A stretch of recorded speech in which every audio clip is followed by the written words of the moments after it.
එදිනෙදා ජීවිතයට අවශ්‍යම කරන ඉංග්‍රීසි වාක්‍ය 20ක් විනාඩි 10කට අඩු කාලයකින් ඉගෙන ගනිමු.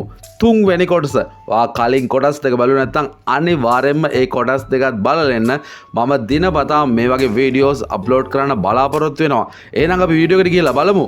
අද දවසේ තියෙන වාක්‍ය 20 මොනවද කියලා.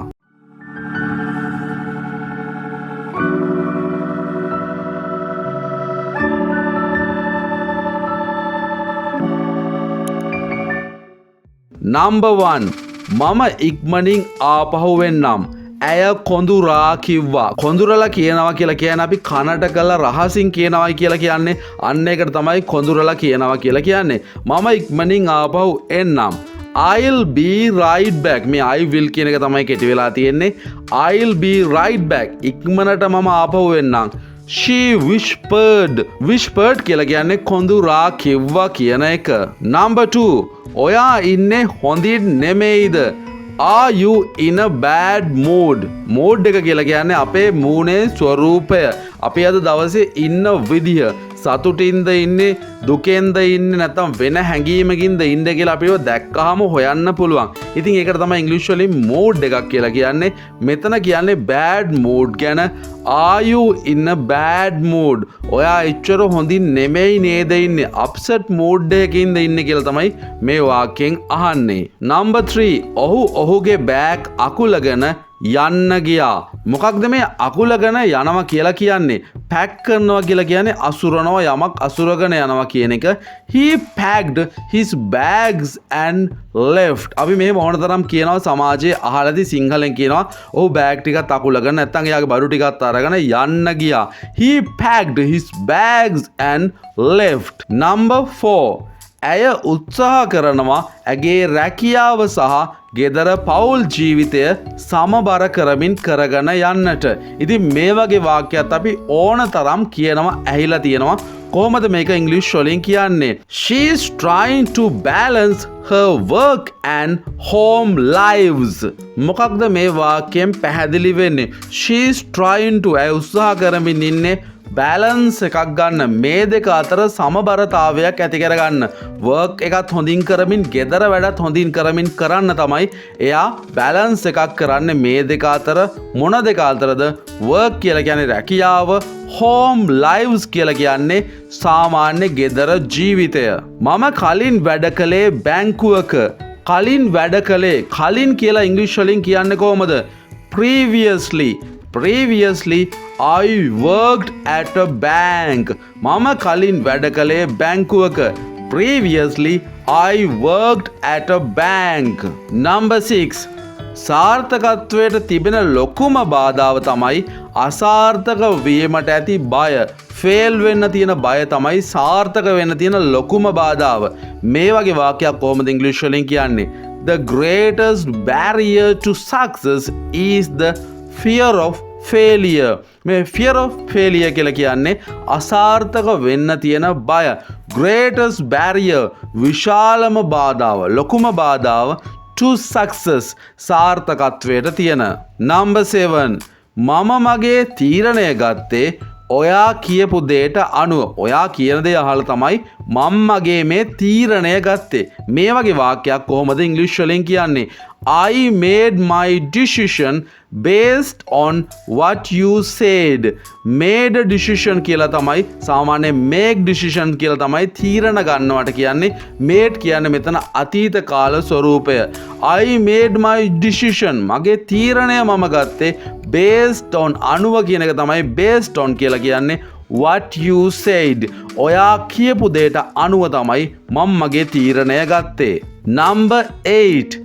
ඔහු හැම උදේකම සීතල වතුරෙන් නානවා. නැත්නම් ස්නානය කරනවා. කැමති විදියකට ගන්න පුළුවන්. අපි සාමාන්‍යයෙන් කියන්නේ නානවා කියලා. කොහොමද මේක ඉංග්‍රීසි වලින් කියන්නේ? He takes a cold bath every morning. takes a bath කියලා තමයි සාමාන්‍යයෙන් අපි නානවට කියන්නේ. cold bath කියලා කියන්නේ සීතල වතුරෙන් නානවට. හැම උදේකම කියලා ඉංග්‍රීසි වලින් කියන්නේ every morning. Number 9. ඔබ තමයි නැත්තම් ඔයා තමයි ලෝකේ ඉන්න ලස්සනම කෙල්ල, ලස්සනම ගෑනු ළමයා. මෙහෙමත් මිනිස්සු එක පාරක් හරි ජීවිතේ කියලා ඇති. කොහොමද ඉංග්‍රීසි වලින් කියන්නේ? You are the most beautiful girl in the world. ඔයා තමයි ලස්සනම. Most beautiful. You are the most beautiful girl in the world. The most beautiful කියලා කියන්නේ ලස්සනම කියන එකම එක්කෙනා කියලා පෙන්වන්න. Number 10. අපි ළමයි කලින්ම නිදි කරවනවා. නැත්නම් කලින්ම අපි ඇඳට යවනවා. ඇඳට දානවා. මේ ඕනම එකක් ගන්න පුළුවන්. කොහොමද ඉංග්‍රීසි වලින් කියන්නේ? We put the children to bed early. කලින් කියන තමයි මෙතන early කියන වචනය පාවිච්චි කරලා තියෙන්නේ. We put the children to bed early. මට මගේ පුතා වෙනුවෙන් සමාව ගන්න අවශ්‍යයි. සමාව ගන්න උවමනයි. I want to apologize on my son's behalf. behalf කියලා කියන්නේ වෙනුවට කියන එක. කවුරු හරි වෙනුවට යමක් කරනවා නම් behalf කියලා අපිට කියන්න පුළුවන්. I want to apologize. මට සමාව ගන්න ඕනේ on my son's behalf. මගේ පුතා වෙනුවට. ඉස්සර මිනිස්සු විශ්වාස කළේ ලෝකය පැතලී කියලා. මේ වාක්‍යයත් ඔයා අනිවාර්යෙන්ම අහලා ඇති. ඉතින් මේ වාක්‍ය කොහොමද ඉංග්‍රීසි වලින් කියන්නේ? Previously කියලා කියන්නේ කලින් ඉස්සර කියන එක. People believed the earth was flat.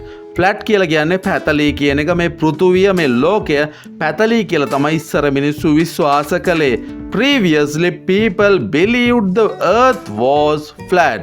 මාර්ග තදබදය වැඩිම වෙන්නේ උදේ 7ත් 8ත් අතර නැත්නම් 7 ඉඳන් 8 වෙනකම්. කොහොමද ඉංග්‍රීසි වලින් කියන්නේ? Traffic reaches its peak.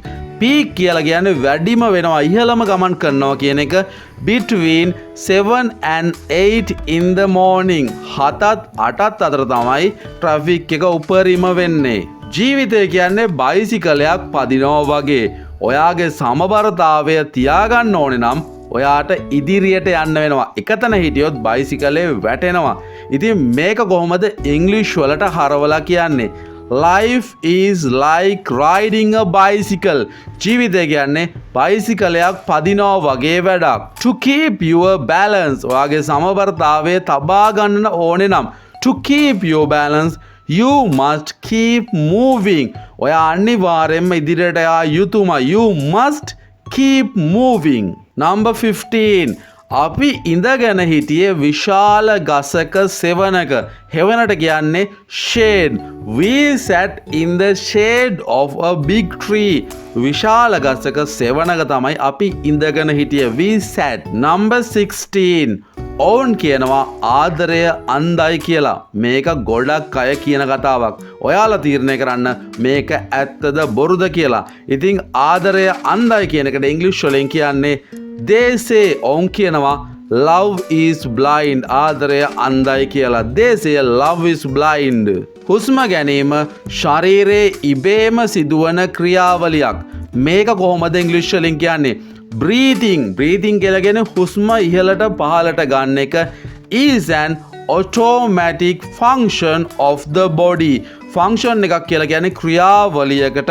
automatic function එකක් කියලා කියන්නේ ඉබේ සිදුවන ක්‍රියාවලියක් of the body. ශරීරයේ ඇතුළෙම.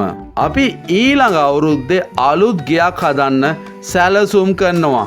we plan to build. සැලසුම් කරනවා හදන්නට. We plan to build a new house next year. අපි අලුත් ගයක් ඊළඟ අවුරුද්දේ හදන්න plan කරනවා. We plan to build a new house next year. මම ගැන කරදර වෙන්න එපා. මම ගෙදර යන පාර තනියම හොයාගන්නම්. Don't bother about me. මම ගැන වද වෙන්න එපා. I'll find my own way home. මම මගේ ගෙදර යන පාර තනියම හොයාගන්නම්. Number 20. Last one. මං ඔයාට ඒක හෙට ගෙනල්ලා දෙන්නම්. කොහොමද මේ වගේ වාක්‍යයක් ඉංග්‍රීසි වලින් කියන්නේ? I'll bring it to you tomorrow. මං ඔයාට හෙට ඒක එද්දි අරගෙන එන්නම්. I'll bring it to you tomorrow. හරි guys, අද වාක්‍ය 20 මේ විදියට අවසන් වෙනවා. අනිවාර්යයෙන්ම තව පාරක් බලලා මේ වාක්‍ය 20 ඔයාගේ ලයිෆ් එකට එකතු කරගන්න. මොකද දිනපතා වාක්‍ය 20ක් අරන් එනවා ඔයාලා වෙනුවෙන්. ඒක නිසා අනිවාර්යයෙන් මේක ලයිෆ් එකට එකතු කරගන්න. ඊළඟ වීඩියෝ එකත් හෙට බලන්න අනිවාර්යයෙන්ම එකතු වෙන්න. ඔයා කලින් වීඩියෝස් බලලා නැත්නම් ඒකත් බලන්න. එහෙනම් හැමෝටම good luck. හැමෝටම goodbye.